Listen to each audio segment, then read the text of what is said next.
नमः शिवाय दोस्तों, स्वागत है आपका फिर से एक बार हमारे चैनल वर्ल्ड ऑफ हैप्पीनेस में। तो आज दोस्तों कुंडली में 8th हाउस में शुक्र जिनका भी बैठा है, आज का जो वीडियो है मैं उनके लिए बना रहा हूँ। क्योंकि पूरे यूट्यूब में 8वें घर के शुक्र को लेकर एस्ट्रोलॉजर्स ने इतना ज़्यादा डरा रखा है, इतनी ज़्यादा नेगेटिविटी आप लोगों के दिमाग में डाली हुई है।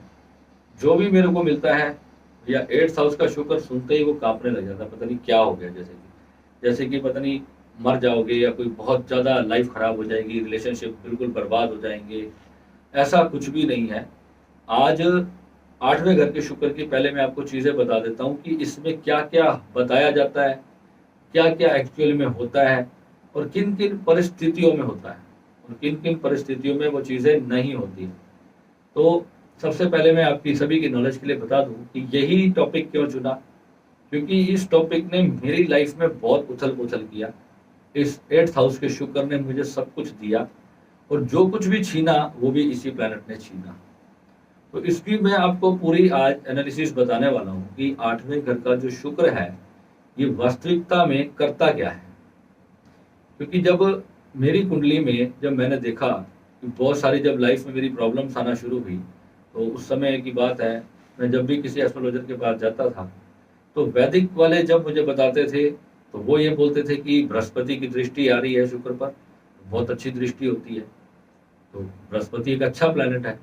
और जब लाल किताब को मैंने जब स्टडी किया तो उसमें जाके पता चला कि 8वें घर से मेरा जो शुक्र है वो मेरे बृहस्पति पे दृष्टि डालता है। यानी कि एक देवगुरु और एक दैत्यों का गुरु, अब दोनों ही अपनी अपनी जगह पे स्ट्रॉन्ग होकर बैठे हैं। 8वें घर का शुक्र ने ही मुझे सारे तंत्र मंत्र का ज्ञान, जितना भी मुझे आध्यात्मिक नॉलेज दिया, टोटल जो ये मेरे को आज मिला है वो मेरे अष्टम भाव के शुक्र की देन है। अब इसमें शुक्र मेरा शत्रु राशि में बैठा है, कर्क राशि में बैठा है। शत्रु राशि में होते हुए वो मेरे पर क्या, मेरे जीवन पे प्रभाव डालेगा और क्या वो नहीं डालेगा, इसके साथ और कौन कौन से प्लैनेट मुझे देखने पड़ेंगे कि मेरी लाइफ में मेरे जो प्रेम संबंध है या मेरी पत्नी के साथ मेरा कोई संबंध है, मेरा जो स्पाउस है, मेरा रिलेशन कैसा बनेगा। अगर आपको जब भी ये चीज़ें देखनी है कि अपनी लव लाइफ को जब भी आपने देखना है या अपनी मैरिड लाइफ को आपने देखना है और लव लाइफ आपकी मैरिड लाइफ में कन्वर्टेड होगी या नहीं होगी, ये सब भी आपको जो है देखना पड़ेगा। आप सभी को पता है जब भी आपको अपना कोई लव अफेयर देखना है कि वो कैसा रहेगा, ठीक रहेगा या ब्रेकअप होगा, क्या चलेगा, कितने टाइम चलने के बाद आपको पेन दे के जाएगा या क्या करेगा, उसके लिए आपको देखना है अपनी कुंडली का 5वां घर, पंचम भाव आपको देखना है। और पंचम भाव में जो प्लेनेट है या पंचम भाव का जो स्वामी है, पंचम भाव में कोई भी नंबर लिखा है, मान लो पंचम भाव में लिखा है 2 नंबर लिखा है, तो 2 नंबर का स्वामी आपका शुक्र हो गया। तो अगर शुक्र वहां पर लिखा है तो अब वो शुक्र अगर आपका 7th हाउस में आ गया, यानी कि पंचमेश जब आपका 7th हाउस में आकर के बैठ जाएगा, और भाग्य भाव होता है हमारा 9th हाउस। 9th हाउस में कोई बहुत अच्छा प्लेनेट बैठा है, यानी कि आपके भाग्य में भी कोई दिक्कत नहीं है। लव अफेयर 5वें से बनता है और पत्नी 7वें घर से आती है। तो जो लव अफेयर वाली पत्नी है, जो लव अफेयर वाला जो प्लेनेट है जो पंचम भाव में बैठा है, अगर वही प्लेनेट अगर 7th में होगा तो आपकी लव मैरिज होने के 80% चांस होंगे। अगर भाग्य भाव कहीं से पीड़ित हो रहा है, भाग्य भाव पर दिक्कत आ रही है, तो लव अफेयर तो बन सकते हैं, मगर ये जरूरी नहीं है कि वो शादी हो या शादी होकर के टूट जाए। वो प्रॉब्लम बाद में आपको आ सकती है। आ सकती क्या है, वो आएगी ही आएगी अगर पंचम भाव में कोई भी खराब प्लेनेट बैठा है तो मैंने आपको पहले भी कितने सारे वीडियोस में बताया कि मैं आज अपनी कुंडली के बारे में आपको क्यों बता रहा हूँ, ताकि आप ये कंफ्यूज ना रहें कि प्रॉब्लम सिर्फ जो है आम आम सब लोगों को आती है, जो साधना करते हैं उनको भी प्रॉब्लम नहीं आती, ऐसी बात नहीं। मेरे 5वें घर में राहु बैठा है। राहु बहुत प्रबल प्लेनेट है, आप सभी जानते हैं। राहु जहां बैठ जाए तो लोग राहु के नाम से ही डरते हैं कि जिसको पता है उनकी कुंडली में राहु खराब है तो एक्सेप्ट कर लेते हैं वो लोग। धीरे धीरे धीरे करते करते 2 4 5 10 साल जब राहु इतनी ज्यादा मार मारता है एक व्यक्ति को, तो धीरे धीरे व्यक्ति उस बात को एक्सेप्ट कर लेता है कि ये तो मेरा भाग्य है, ये तो मेरे जीवन में लिखा ही हुआ है, ये तो मेरे साथ होना ही है। फिर राहु को उच्च करने के लिए कितने सारे उपाय होते हैं। राहु को अच्छा करने के लिए, राहु को शुभ करने के लिए, या राहु के जो नकारात्मक फल हैं उनको अगर हम समाप्त करना चाहते हैं तो उसके लिए बहुत सारे उपाय हमें करने पड़ेंगे। पर फिर भी क्या राहु पंचम भाव में अगर बैठ गया तो क्या सिर्फ हमारे प्रेम संबंध को ही खराब करेगा? नहीं, वो हमारी संतान में भी दिक्कत करेगा, संतान होने में बहुत देर करेगा, पढ़ाई लिखाई में दिक्कत करेगा, हमारा जो सारा आध्यात्मिक नॉलेज है वो भी वहां पर बैठ करके वो कुछ ना कुछ उसमें गड़बड़ी करेगा ही करेगा। क्योंकि राहु पंचम से भाव में बैठ करके हमारे बहुत सारे प्लेनेट को देखेगा, हमारे नवम पे भी दृष्टि डालेगा। यानी कि पांचवें में अगर राहु बैठ जाता है तो वहां से ठीक सीधा वो सामने हमारे 9th हाउस को देखेगा, जो हमारा भाग्य है। जब वो भाग्य को बिगाड़ेगा, यानी कि जो चीज अपने आप किस्मत में आने लगे, जो चीज हमारे अपने आप हमारे भाग्य कहता है किसी का भाग्य बहुत स्ट्रांग है, और ऐसे भाग्य वाले प्लेनेट पर ही जब राहु की दृष्टि होगी तो भाग्य साथ नहीं देगा, यानी आपके जीवन में वो संघर्ष को बहुत ज्यादा बढ़ा देगा। अब वहां पर ये नहीं कह सकते कि उस व्यक्ति को कुछ मिलेगा नहीं। मेरे जीवन में मैंने इतना संघर्ष किया है, मुझे याद है मैं बसों में जाता था डोरमेट्स का सैंपल उठा के, और पूरे इंडिया में घूमता था बसों में जाकर के, लोगों की शॉप पे जा जाके मैं एक एक डोरमेट बेचता था। तो जाकर के मेरे को धीरे धीरे वहां से ऑर्डर लेके आना, फिर तो 3-4 महीने बाद उनसे पेमेंट लेके जाना, बहुत हार्ड वर्किंग लाइफ मेरी रही। वो सब राहु के कारण मेरे इतने करोड़ों रुपए बाहर बिजनेस में डूब गए। ये सब कुछ राहु ने किया, अपना राहु ने सारा काम किया। तब तक मुझे ये नहीं पता था कि मेरे 5वें घर में राहु बैठा है। पर जिस दिन मैं हताश हो गया, मेरे को लगा कि यार मेरी तो 20 साल की उम्र हो गई है, और जब भी मैं कोई भी काम शुरू करने जा रहा हूँ तो मेरे को प्रॉब्लम ही प्रॉब्लम करता जा रहा है। यानी कि मेरा क्या हो रहा है, ये मेरे साथ, मेरी जिंदगी में ये सब क्यों नुकसान हो रहे हैं? तो एक दिन मैं एस्ट्रोलॉजर के पास गया, मैंने अपनी कुंडली दिखाई। उन्होंने मेरे को सीधा पहला क्वेश्चन क्या किया, उन्होंने कहा कि क्या प्रॉब्लम है आपको? मैंने कहा मेरा बिजनेस में मेरा कोई भी साथ नहीं दे रहा, मेरा नुकसान ही नुकसान हो रहा है, मैं जो भी काम करता हूँ मेरा कोई काम फलित ही नहीं हो रहा। तो उन्होंने कहा देखो बेटा, आज के बाद जिंदगी में कभी उधार का काम मत करना, किसी को क्रेडिट पे कुछ मत देना, क्योंकि तुम जिसको भी उधार दोगे वो तुम्हारा पैसा डूब जाएगा। मैंने कहा ये क्या मतलब है? मेरे दोस्त हैं, मेरे कोई बिजनेस में, हमारा तो काम ही उधारी का है। तो हमारा तो कह रहा नहीं, तुम अगर उधार दोगे तो तुम्हारा बिजनेस डूब जाएगा, नहीं दोगे तो चल जाएगा, अपने आप चल जाएगा। मैंने कहा एक कमाल की बात है, उधार देने से ये भी होता होगा। तो फिर मैंने वो उपाय वैसे किया, और उन्होंने मेरे को राहु के कुछ उपाय बताए, वो सारे मैं करना शुरू कर दिए। मैंने कम से कम 500 से ज्यादा एस्ट्रोलॉजर्स को पैसे दे दे के मैंने उनकी अपॉइंटमेंट ले ले करके इतने सारे उपाय मैंने उस वक्त मैंने करना शुरू कर दिए कि जो मुझे जो बताता था तो मैं वो करता था। मैंने हार नहीं मानी, तो ये प्लेनेट मेरे को चाहे कुछ भी करे अपने रिजल्ट जरूर देता है। फिर लगी मेरी राहु की महादशा। राहु की महादशा जब आती है तो वो 18 साल की होती है। अब कहते हैं जब राहु किसी का कुंडली में कहीं पर भी बैठा हो, अब पंचम भाव में राहु जो होता है वो केंद्र त्रिकोण का राजा भी है। केंद्र त्रिकोण कौन सा होता है? जो हमारा लग्न भाव पहला भाव होता है, 5वां और 9वां, इन तीनों भावों में जब राहु बैठता है तो भले ही आपको कितनी भी प्रॉब्लम्स दे दे, मगर यहाँ पर बैठ करके राहु की एक बहुत बड़ी शर्त है, ये आपको एक ना एक दिन मिलियनेयर बना देता है। ये आपसे चाहे संसार की कितनी भी चीजें आपसे छीन ले, मगर यहाँ पे बैठकर आपको बहुत ज्यादा ज्ञानी बनाता है। यहाँ पर बैठकर आपकी जो रिसर्च है वो इतनी गहरी कर देता है, इतनी चोट मारता है व्यक्ति को कि व्यक्ति चोट खा खा के वो इतना मजबूत चट्टान बन जाता है कि फिर उसको बड़े से बड़े जो गम उसकी जिंदगी में आते हैं तो वो भी उसको वो स्वीकार लेता है। और अभी तो मेरी राहु की दशा के 5 साल पड़े। अब राहु की दशा में लाल किताब कहती है कि राहु देता क्या है? राहु देता है 3 चीजें। एक वीराना, वीराना मीन्स आपका कोई अपना नहीं होगा, यानी कि कोई आपसे प्यार नहीं करेगा। जो भी आपकी किस्मत में आएगा, जो भी लोग आपके पास आएंगे वो कुछ टाइम आपके साथ रहेंगे, फिर धीरे धीरे वो आपसे अपना स्वार्थ साधने की कोशिश करेंगे। और जब उनको लगेगा कि आपका स्वार्थ नहीं सध रहा, यानी कि राहु पंचम करता क्या है? वो आपको झुकना नहीं सिखाता, वो आपको स्वाभिमानी बनाता है, आपको अपने लक्ष्य के प्रति, अपने जीवन पे फोकस के प्रति एक अटल चट्टान की तरह स्ट्रॉन्ग इंसान बनाता है। और जब आपके उसूल उनकी इच्छाओं के आड़े आते हैं, ये बात को समझना, जब आपके असूल, आपके आने वाले जितना भी आपका समाज होगा, जब उस समाज के इच्छाओं के आगे आपके असूल आते हैं तो वो लोग आपसे कट जाते हैं। यानी उनको लगता है कि यहाँ हमारी दाल नहीं गलने वाली, ये बंदा हमारे कंट्रोल में नहीं आने वाला, भाग लो। तो इसका मतलब जब आप अकेले हो जाओगे, क्योंकि जब आप अपने असूलों पे चलते हो, क्योंकि राहु कहता है कि जो सही है वो सही है, और जो गलत है उसको वो इतने डंके की चोट पे उस बात को गलत मानता है कि वो जो है भ्रमित भी कर देता है। यहाँ पर सबसे बड़ी एक चीज और आती है कि राहु पंचम भाव में भ्रमित करता है, यानी हमेशा दो डिसीजंस रखेगा आपके दिमाग में, यानी कि ये काम मैं करूं या मैं ना करूं। तो मैंने अपने गुरुजी से पूछा कि गुरुजी ये तो मेरे साथ हमेशा ही होता है कि मैं अब क्या करूं यहाँ पर, कि मतलब हमेशा ही मेरे सामने दो परिस्थिति होती है कि ये बंदा मेरे साथ, कोई भी इंसान मेरे को जीवन में आता है कि ये मेरे साथ सही कर रहा है या गलत कर रहा है, मैं पहचान नहीं पा रहा, मैं इसके साथ रहूं या ना रहूं। ये कर्म मैं करने जा रहा हूँ, मैं कोई बिजनेस खोलने वाला हूँ, मैं कोई नई डील करने जा रहा हूँ, मैं कुछ भी करने जा रहा हूँ, कोई नया काम खोलने जा रहा हूँ, करूं ना करूं, ये हमेशा जो स्थिति है ये राहु बना करके रखता है। तो गुरुजी ने कहा इसका एक ही उपाय है कि 2 दिन के अंदर तूने या तो कर लेना है या उसको छोड़ देना है।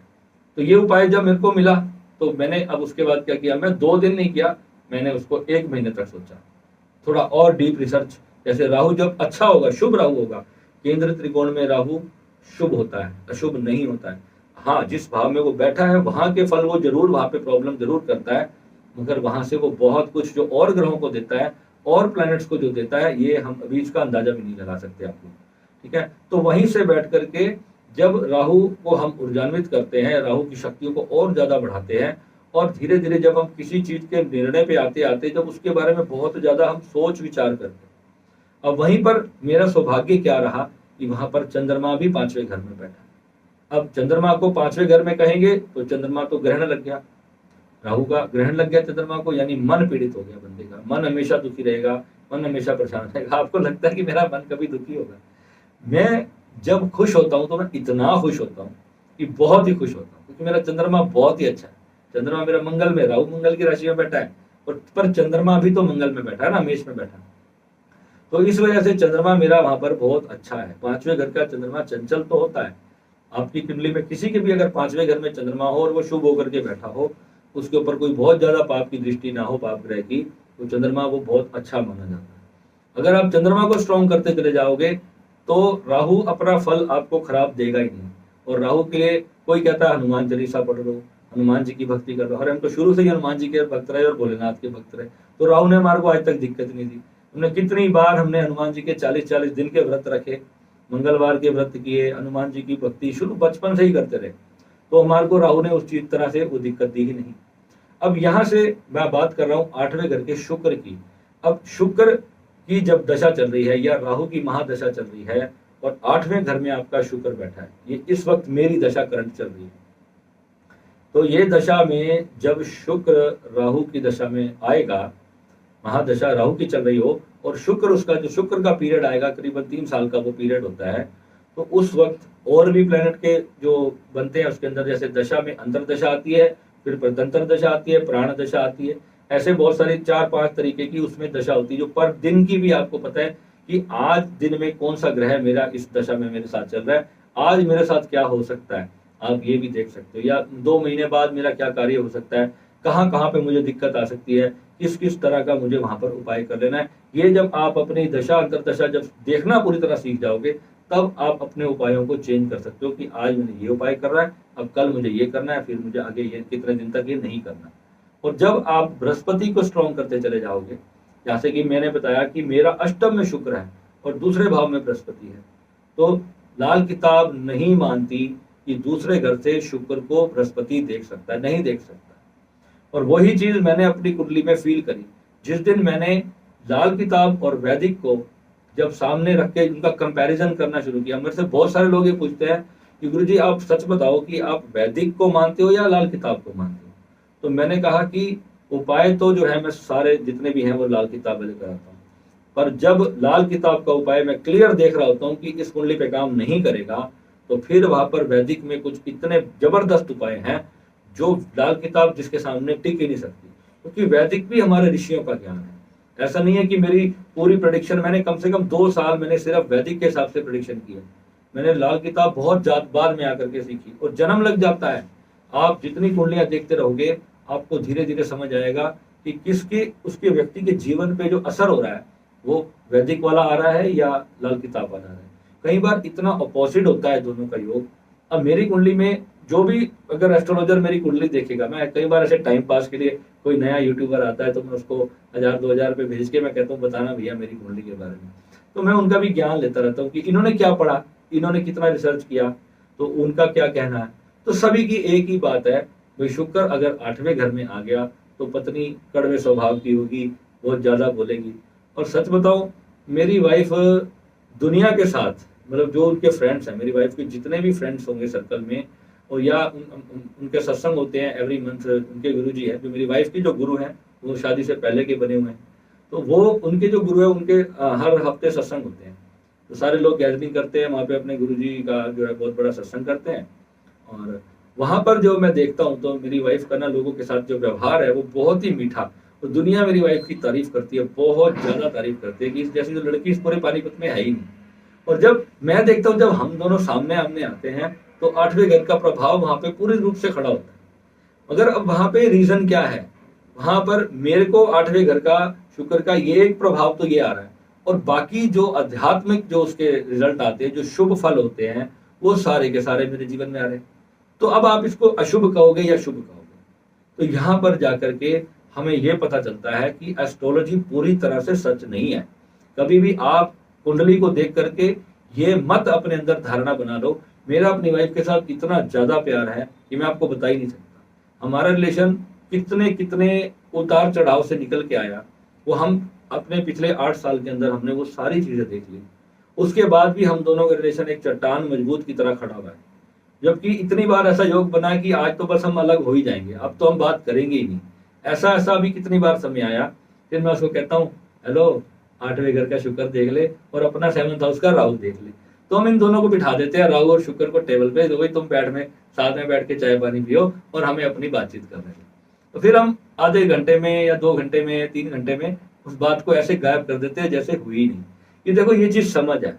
जब आप इस चीज को समझ जाओगे कि ये प्लेनेट है, ये प्लेनेट आपके घर में जब आएगा तो आपकी कोई ना कोई बात होगी, और आप इमीडिएटली अपने स्पाउस को बता दो, यही उपाय है इसका। अब ये बोलते हैं कि 800 ग्राम मिश्री जाकर के 40 दिन शिवलिंग पे चढ़ाओ या जल में डाल के आओ, वो उपाय 100% काम करते हैं, मगर वो आपके ऑरा से उसकी जो शुक्र की नेगेटिव एनर्जी है वो उसको तो निकाल देंगे, मगर आपके थॉट को भी वो चेंज करने का काम करेंगे। आपका व्यवहार जो होगा वो आपके स्पाउस के प्रति अच्छा होने लगेगा, यानी कि आप उसकी जो गलती होगी उसको माफ करने लगोगे। क्योंकि आप इस पॉइंट को समझो कि आठवें घर में शुक्र का मतलब ये नहीं है कि सामने वाला इंसान सही होगा और आप उसको कुछ ना कुछ बोलते रहोगे। प्लैनेट आपकी कुंडली में खराब बैठा है तो उसी रीजन से ही तो आप दोनों का झगड़ा होता है। तो कोई भी रीजन होता है, आठवें घर का आज बहुत लंबा वीडियो मैं बना रहा हूँ, क्योंकि आज मेरे एक साधक से इसी टॉपिक पर चर्चा चली, तो उनके एक एस्ट्रोलॉजर ने आठवें घर के शुक्र पे बहुत सारी चीजें बताई, और उसमें बहुत हद तक उन्होंने सही भी बताया। मगर यहाँ पे आज हम उसका पूरा डीप एनालिसिस कर रहे हैं कि कितना % वो सही होता है और किन किन योगों में वो सही नहीं होता। जब शुक्र का मित्र है शनि महाराज, शनि कुंडली में सब कुछ दे देने वाला प्लेनेट है। 11वां घर मैंने आपको पहले भी बताया है कि 11वें घर में अगर कोई भी प्लेनेट बैठा हो, या आपकी और जो 12 घर टोटल होते हैं, किसी भी घर में कोई भी प्लेनेट बैठा हो, उसको 11वें घर में पहुंचाने का कोई भी उपाय, कोई भी साधन हमारे पास नहीं होता है। यानी कि अगर हम किसी को भी सोचे कि किसी प्लेनेट को हम 11वें घर में उपायों से पहुंचा लेंगे तो वो नहीं पहुंच सकते। ये लाल किताब का अटल विधान है, और ये मैंने इसको कम से कम 20 बार मैंने इसका प्रैक्टिकल किया। मैंने बहुत बड़े बड़े उपाय करके देखे कि किसी प्लेनेट को या उसके रिजल्ट को मैं 11वें भाव तक पहुंचा लूं, पर वो नहीं पहुंचता है। ये मेरा एक्सपीरियंस है।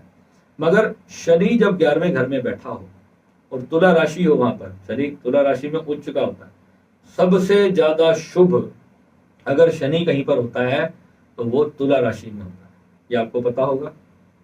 जब का शनि ही शुभ हो गया तो ये गारंटी देता है शनि, अगर आप में से कोई भी व्यक्ति, जितने लोग आज इस वीडियो को देखेंगे, आप अपनी कुंडली को चेक करो, अगर आपके 11th हाउस में कहीं पर भी 7 लिखा है और उसमें शनि बैठा है, तो आप ये समझ लो कि एक दिन आपने करोड़पति बनना ही बनना है। उसको दुनिया की कोई ताकत रोक ही नहीं सकती। चाहे कहीं से भी आपके पास पैसा आएगा, आकाश से गिरेगा, धरती फाड़ के निकलेगा, अगर आपके पास पैसा जरूर आएगा। ये हमारा वैदिक भी कहता है, हमारी लाल किताब भी कहती है, केपी भी, जितने भी हमारा जो ज्योतिष विज्ञान है वो इस बात को प्रूव करता है। और मैंने अपनी लाइफ में जितनी भी कुंडलियां देखी हैं वो हमेशा वहां पर काम करती है। मगर अब ये योग भी कई बार डिले हो जाता है, या इसमें देरी हो जाती है, या कई बार रुक जाता है। वो कैसे रुकता है आज मैं आपको वो बता रहा हूँ। अगर 11वें घर में इतना अच्छा शनि बैठ गया है, अब सातवें पांचवें घर में अगर राहु बैठ जाए तो पांचवें घर से दृष्टि कहाँ पड़ गई? शनि के ऊपर पड़ गई। ठीक है, शनि की दृष्टि यहाँ पर, शनि की दृष्टि राहु पर पड़ गई आपकी। और ये जब एक दूसरे को जब डिस्टर्ब करते हैं तो वहां पर ये प्रॉब्लम होती है। राहु और केतु हमेशा आमने सामने होते हैं। जब पंचम घर में राहु बैठेगा तो 11वें घर में केतु ऑटोमेटिक होगा, यानी इस दोनों भावों की एक दूसरे पर दृष्टि जाएगी। मगर यहाँ पर भी मिसकंसेप्ट है, लाल किताब इस दृष्टि को भी नहीं मानती। लाल किताब ये नहीं कहती कि ये दोनों एक दूसरे पर दृष्टि डालेंगे, नहीं डालती। तो यहाँ पर आप देखो, जब रिजल्ट मैं देखता हूँ यहाँ पर, तो मेरे को भी अपने लाइफ में मैंने जब इसको पूरा एनालिसिस किया तो कभी भी मैंने अपने राहु को शनि से पीड़ित नहीं पाया, बल्कि जब जब मेरी कुंडली में राहु का टाइम आया, जब जब मेरी कुंडली में शनि का टाइम आया, मेरे को उस वक्त पे हमेशा मेरा पैसा खर्च हुआ। पैसा किन चीजों पे खर्च हुआ? भौतिक चीजों पर।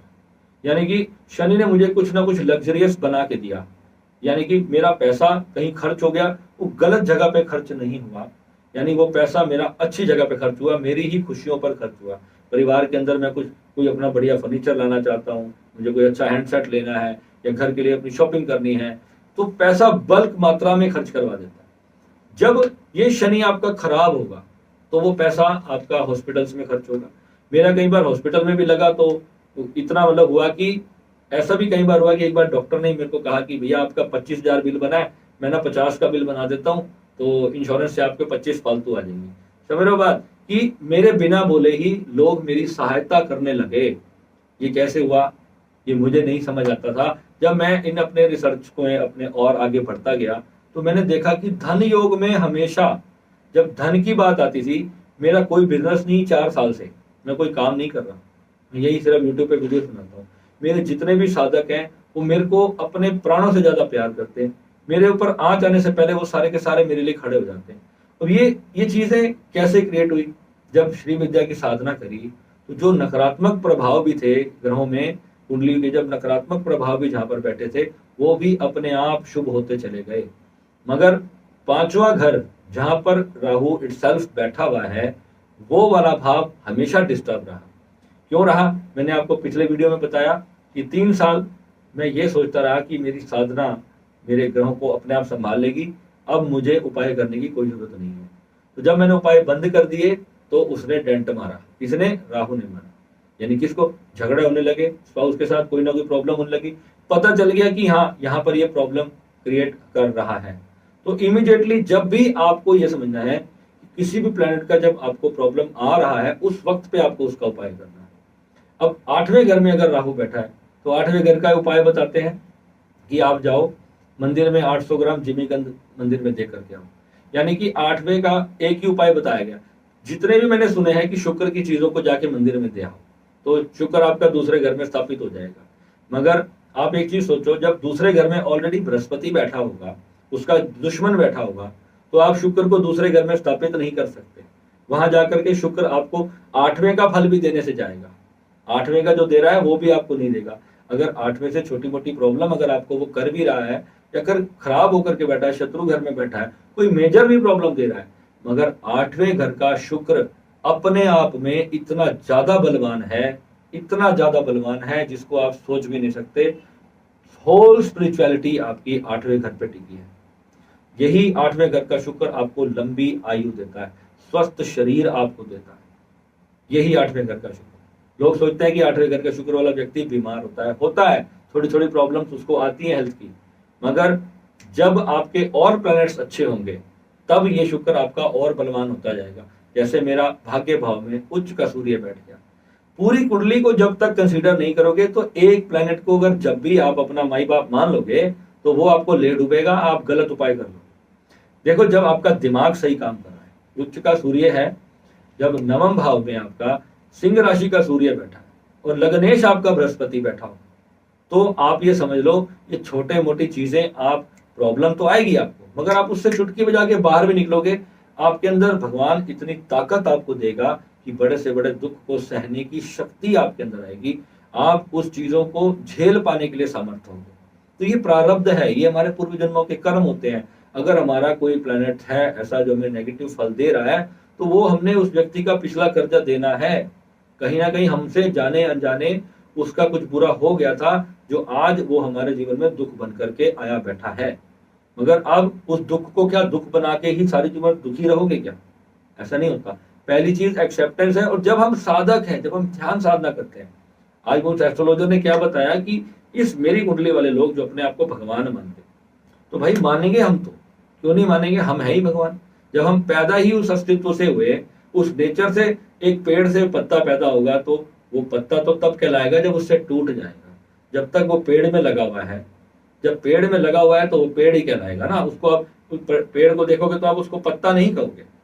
अब और ब्रह्मांड से जाकर के आप धरती को देखोगे तो उसको पृथ्वी कहोगे आप। उसको पेड़ पेड़ का भी, वो पेड़ भी नहीं रह गया।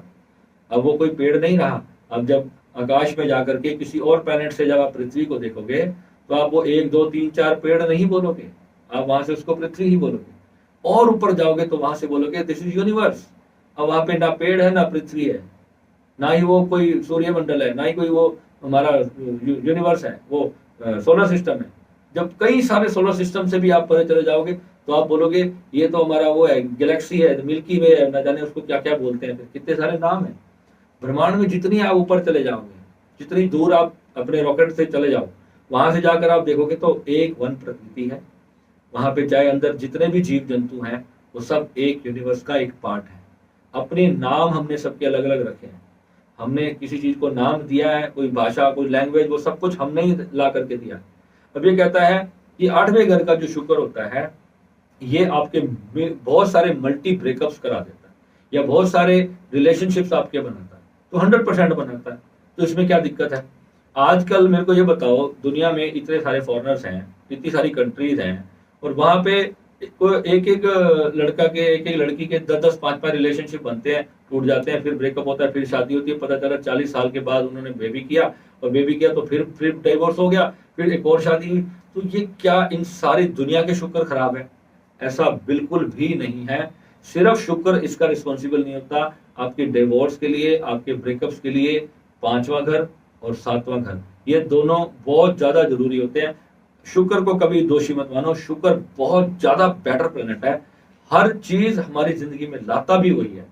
जो आज मैं अपनी जिंदगी में, जो मैं कह रहा हूँ, चाहे कितना भी मैंने अपनी लाइफ में तकलीफें देखी हो, मगर जब मैं कोई संकल्प करता हूँ, जब वो कार्य, जब वो मेरा पूर्ण होता है, तो उसका कारण यही 8वें घर का शुक्र होता है कि इच्छाओं को वो पूर्ण भी कर देता है। और जब शनि बैठा हो इच्छा पूर्ति भाव में, 11वां घर क्या है? इच्छा पूर्ति का भाव है। तो वहां पे प्रबल रूप से बलवान होकर शनि बैठा है, तो यानी कि इच्छाओं को पूर्ण करता है वो। ऐसा नहीं है कि वो इच्छाओं को दमित कर देता है वहां पर। और सारी एस्ट्रोलॉजी कहती है कि 11वें घर का शनि इच्छा पूरी नहीं करता, देर से करता है, धीरे करता है, क्योंकि वहां से बैठकर लगन को देखता है।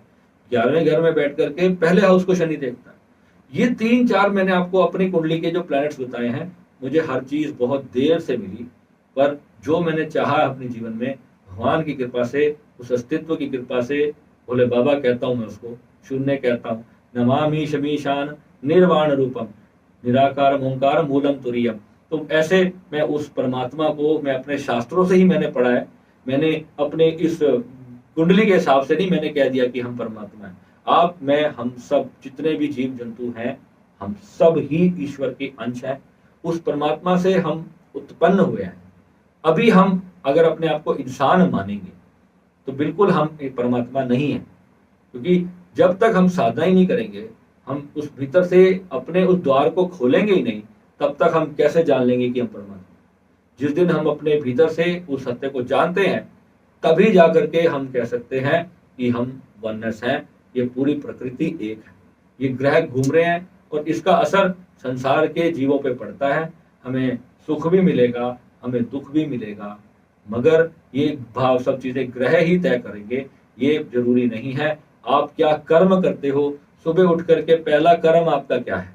सबसे पहला आपका कर्म क्या है? अगर आप सुबह उठते साथ, अगर आपने साधना में बैठ गए, समाधि लगा दी, और इतने समय तक आप, जितना समय आपको होता जाएगा ध्यान साधना में, जितना ज्यादा आप अपने ऑरा को और ज्यादा ब्यूटीफुल करते चले जाओगे, जितना ऑरा को ब्यूटीफाई करोगे, उतना ज्यादा आपकी जिंदगी में अच्छे अच्छे लोग आना शुरू करेंगे, अच्छी अच्छी आपकी चीजें आपके साथ होना शुरू करेंगी।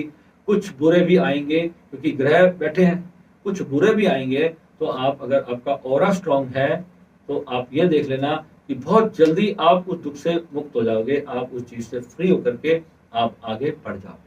देखो, दुख हमारे जीवन में सिर्फ तब तक है जब तक हमने उस दुख को दुख मान रखा है और उस दुख को हमने पकड़ रखा है। जब जो चीज हमें दुख दे रही हो, हम चाहते हैं, हम किसी चीज से जब हम बहुत प्यार करते हैं ना, वो चीज हमारे जो काम हमारे हिसाब से जो नहीं हो रहा होता, तो फिर हमारा मन दुखी होता है। तो ऐसे में क्या होता है, उसका सोल्यूशन क्या है कि बस हार मान लो, पर प्रकृति के आगे सरेंडर कर दो। तो सरेंडर तो मेडिटेशन की सबसे बड़ी चीज है। अब राहु दुखी क्यों करता है, मैं आपको ये बात बता देता हूं। राहु सरेंडर नहीं करने देता। पांचवें घर में जब राहु होगा, वो सरेंडर बहुत लेट करता है, वो सब बर्बाद करके सरेंडर करता है। राहु इतनी जल्दी सरेंडर नहीं करता, और इसीलिए राहु को साधक कहा गया, राहु को तंत्र मंत्र का एक्सपर्ट कहा गया। राहु को हर चीज को साधना, मेहनत, तपस्या के द्वारा प्राप्त करने का जो सबसे बड़ा सोर्स है, वो राहु को कहा गया। जिसका जितना राहु स्ट्रांग होगा, वो व्यक्ति हार नहीं मानेगा। वो जब परमात्मा की तरफ चल पड़ेगा, तो वो परमात्मा को भी पाकर ही छोड़ेगा। ये राहु की सबसे बड़ी चीज बता रहा हूं। अगर आपने राहु को गलत डायरेक्शन में डाल दिया, अगर आपने राहु को डाल दिया कि मैं तो आज शराब के ठेकों की दुकानें लूंगा, या मैं जितने शहर में लॉटरी के और जुए के काम होगा वो सारा मैं करूंगा, तो वो राहु आपका गलत डायरेक्शन में, वो बिगड़ गया राहु आपका। अगर राहु को आपने परमात्मा में लगा दिया ना, तो यही राहु आपको एक दिन गुरु बना के छोड़ेगा, एक दिन आपको सेल्फ रियलाइजेशन करा के छोड़ेगा। यही राहु की सबसे बड़ी सीक्रेट आज मैं आपको इस वीडियो में बता रहा हूं। और यही शुक्र की बात है, यही शुक्र है। अगर आप इसको भोग विलासिता का प्लेनेट मानते हो, 101% शुक्र भोग विलासिता का प्लेनेट है। मगर जब आप इसमें बृहस्पति का ज्ञान डाल दोगे, बृहस्पति को इतना ज्यादा स्ट्रांग कर लोगे, यानी कि आप गौ माता की सेवा करोगे, अपने गुरु की बात को मानोगे, जितना ज्यादा आप अपने गुरु को फॉलो करते जाओगे, जो भी चीज आपको सिखाती है वो आपका गुरु है।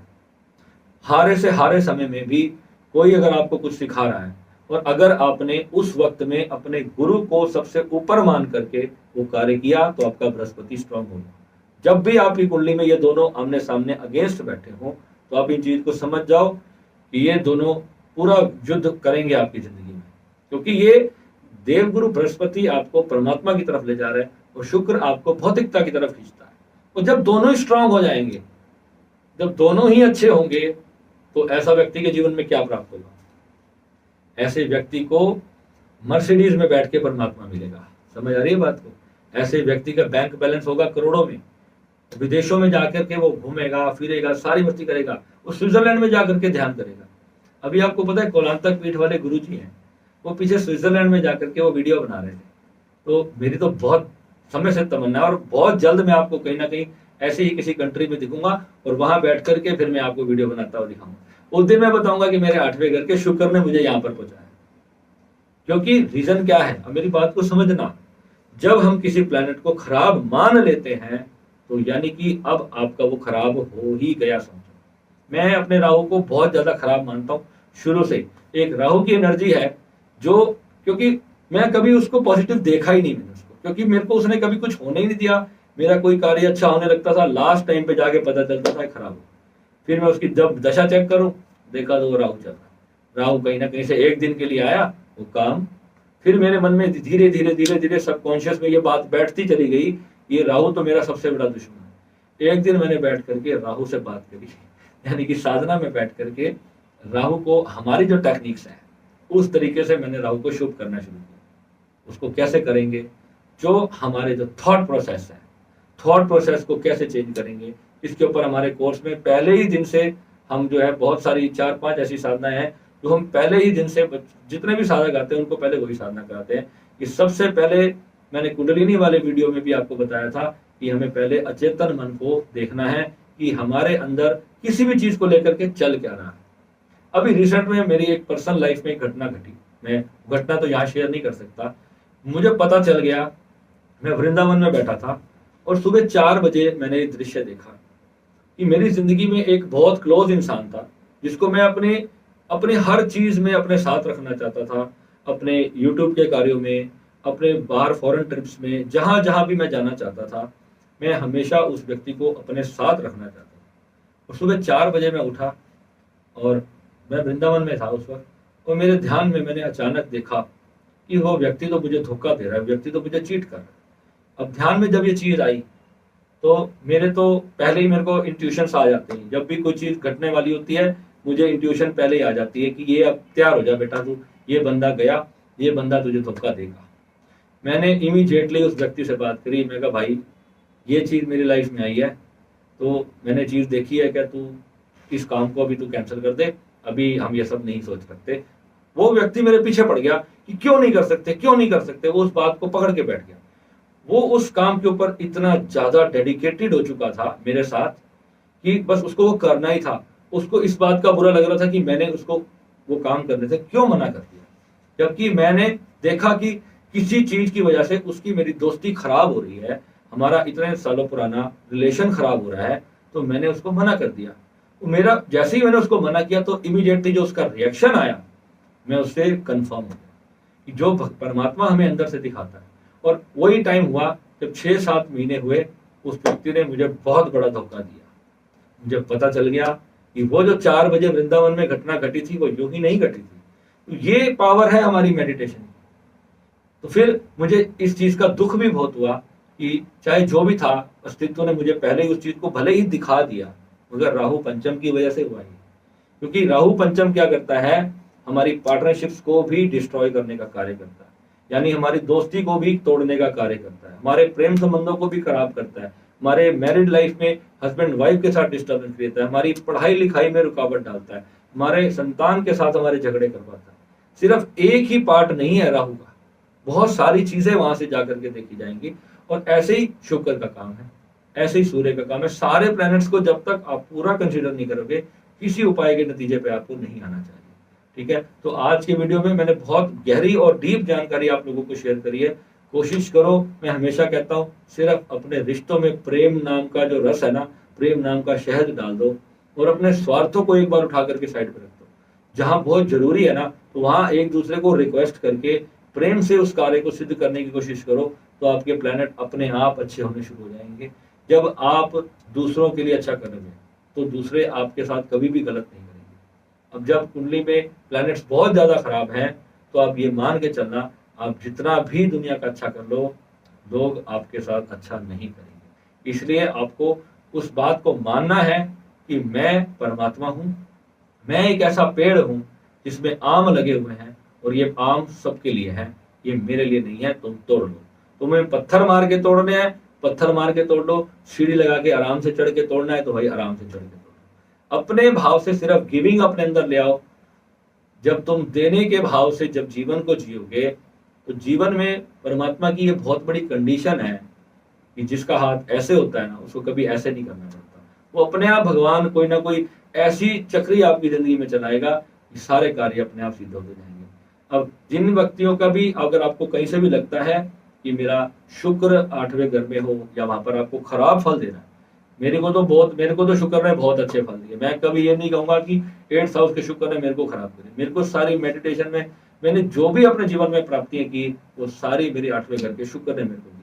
मैं कभी इस घर को खराब नहीं मानता, क्योंकि मैंने साधना के दम पे मान लो, या मैंने अपने जीवन काल में जो गौ सेवा मैं निरंतर करता रहा, जो शुक्र का सबसे बड़ा उपाय माना जाता है, वो मैं 10-15 साल हो गए मैं करता ही आ रहा हूँ। कभी मैं कोई दिन छोड़ता ही नहीं।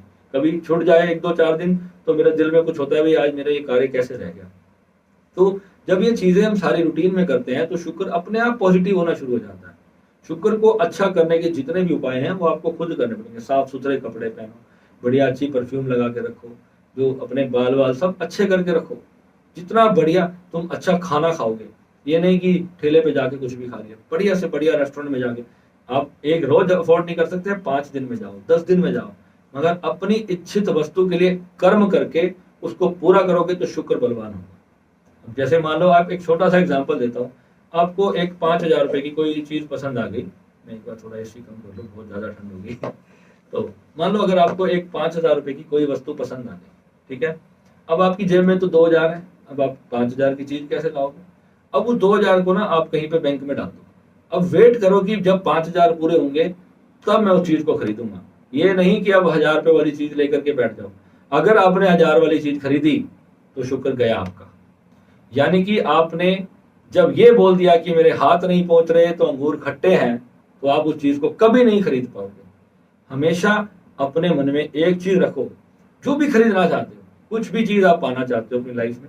सपोज करो आपको एक गाड़ी पसंद है जो 10 लाख की है, कसम खा लो कि लूंगा तो यही लूंगा, उससे पहले मैं बाइक पे चलूंगा, मैं पैदल ही चलूंगा, पर लूंगा वही, उसके अलावा कोई और नहीं। जब ये चीज आपने अपने धार ली तो ये चीज आपके राहु को शुभ करेगी। राहु शुभ होगा तो शुक्र अपने आप अच्छा होता चला जाएगा। फिर यही एक प्लैनेट है जो ऊर्जा है, राहु यही ऊर्जा है, यही आपका थॉट प्रोसेस है, यही आपका विचार है। जब आप उस चीज के लिए कर्म करना शुरू कर दोगे तो आज नहीं, कल नहीं, परसों नहीं, ना हो भले ही मंजूर कर लो, मगर हार नहीं माननी। हार ना मानना ही राहु को स्ट्रांग करना है। और मेरा तो भगवान की दया से पहले ही बहुत स्ट्रांग है। जब टूट जाता हूं तो कई बार बुरी तरह टूट जाता हूं, फिर बुरी तरह बिखर जाता हूं, फिर ये होता है कि बस अब दैट्स ऑल माय लॉर्ड, अब ये मैटर खत्म। तो फिर वो चीज के प्रति पूरी तरह से फिर मैं भोले बाबा को ऐसे कहता हूँ, लो भाई भोले बाबा जो आपने कर दिया बहुत ही बढ़िया कर दिया। फिर वहां पे स्माइल ला के चेहरे पे और अपना गाने लगाओ गाड़ी में और निकल जाओ रोड पे। यानी कि फिर दुखी नहीं होना है। कोई चीज पूरी नहीं हुई तो अगर दुख में चले गए फिर शुक्र खराब। जितना दुखी होगे शुक्र खराब होता जाएगा। खुश होना है दूसरों को देख करके। अगर मान लो कोई आपका जो दोस्त है, अगर आप उससे जेलसी कर रहे हो, ये शुक्र आपका डेड कर देगा बिल्कुल। ये शुक्र को स्ट्रॉन्ग करने की चीजें बता रहा हूं मैं आपको। सिर्फ परफ्यूम लगाने से शुक्र स्ट्रॉन्ग नहीं होगा। मैंने आज तक अपने फेस पे क्रीम तक नहीं लगाई। जो भी आता है कहता है भैया अब यार आपकी एज तो 37-38 की होगी, अभी तक आपके चेहरे पे एक अलग सा ग्लो है, अलग सी बात है आपके चेहरे में। हर व्यक्ति जो भी मेरे को मिलता है वो मुझे ये बात जरूर बोलता है। ट्रेन में, बस में, फ्लाइट्स में मेरे को लोग मिलते हैं, कहते हैं आपकी एज कितनी होगी, कभी बातचीत हो जाती, क्या करते हो, वो बोलते हैं यार आपके फेस पे एक बात है। वो साधना का तेज होता है। जब हम साधना करते हैं हमारे ऑरा के अंदर एक ऐसी चीज आ जाती है, अपने आप आती है कि जब सामने भी कोई व्यक्ति आपके सामने आता है ना, तो वो झुक कर आपके पांव छू करके आपसे मिलता है। यही साधना की सबसे बड़ी बात है। उसको लगता है कि कुछ आ गया मेरे सामने ऐसा जिसके सामने मैं टिक नहीं सकता। या तो अगर वो व्यक्ति बहुत नेगेटिव है तो खुद ही आपसे दूर हो जाएगा, भाग जाएगा, आपके सामने आने की हिम्मत नहीं होगी उसकी।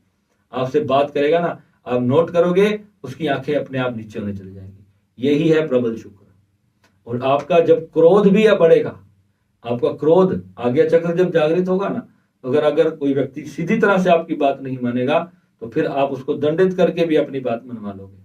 मगर यहीं पर आकर के एक साधक को समझना है कि अगर कोई भी वस्तु अगर आपके अगेंस्ट हो गई है तो वहां पर उस बटन को बंद कर दो, उस चीज को छोड़ दो। वही आपकी साधना डिस्टर्ब होगी। वहीं पर आकर के जो उस एस्ट्रोलॉजर ने कहा कि ऐसी कुंडली वाले लोग अपने आप को भगवान मानते हैं, वो भगवान उसका कहने का मतलब है ऐसी कुंडली वाले लोग अपने आप को बहुत घमंडी हो जाते हैं। उनको अभिमान इतना हो जाता है कि वो सोचते हैं कि मैं सब कुछ बदल सकता हूँ। ये बात सत्य है। एक श्री विद्या साधक में ये अभिमान आना एक स्वाभाविक सी बात है, क्योंकि वो जो भी चीज संकल्प करता है वो सिद्ध हो जाती है। तो फिर वो और बड़े बड़े संकल्प करता है, असंभव से असंभव संकल्प करता है। और जब वो कई बार सिद्ध नहीं होते तो फिर उसको आहत लगती है, उसको चोट लगती है मन में। और चोट लगती है तो फिर वो और ज्यादा साधना करता है, फिर वो कार्य और मुश्किल लगने लगता है, क्योंकि नेगेटिविटी में वो कार्य असंभव होता चला जाता है। ये प्लैनेट्स की चीजें मैं साधना के साथ आपको जोड़ करके इसलिए बता रहा हूं कि आप मेरे साधक हो, आप मेरे स्टूडेंट हो। आप जो गलतियां कभी मेरे कर करके मैं यहां पहुंचा, तो वो गलती अब आप नहीं करो। कोई भी गलती है, जो चीज मैं ऑलरेडी 2-3 बार कर चुका हूं और उसका पूरा रिजल्ट अपनी जिंदगी में ला चुका हूं और देख भी लिया कि उसको फिर छोड़ने के बाद ही सब कुछ नॉर्मल होता है और फिर अपने आप सब कुछ आपके हिसाब से चलने शुरू हो जाता है। खुशी का मतलब हमें अल्टरनेटली खुश होने से मतलब है। हमारी जिंदगी अच्छे से बीत जाए, सब परिवार में खुश रहें, स्वस्थ रहें, कभी किसी चीज की अभाव ना रहे। असली मकसद तो इतना ही है ना जीवन का। तो उसमें कोई सा भी प्लेनेट है उसको नेगेटिविटी में अपने दिमाग में से फिट मत कर लो कि बस ये तो मेरा खत्म ही है। सोचो कि अच्छा होगा, आने वाला टाइम अच्छा होगा। इस भाव से आप जब रोज अपनी रूटीन से साधना करोगे, सारे प्लैनेट्स के उपाय करते रहोगे, धीरे धीरे धीरे आपकी वो चीजें अपने आप सिद्धि होने लग जाएंगी। ठीक है, तो अभी वीडियो खैर बहुत लंबा हो गया और धीरे धीरे मैं आपको सारे ऐसे छोटे छोटे पॉइंट्स आपको देता रहूंगा जो कि आपको समझ में आएगा। ठीक है, अब मिलेंगे अगले वीडियो में। नमस्कार।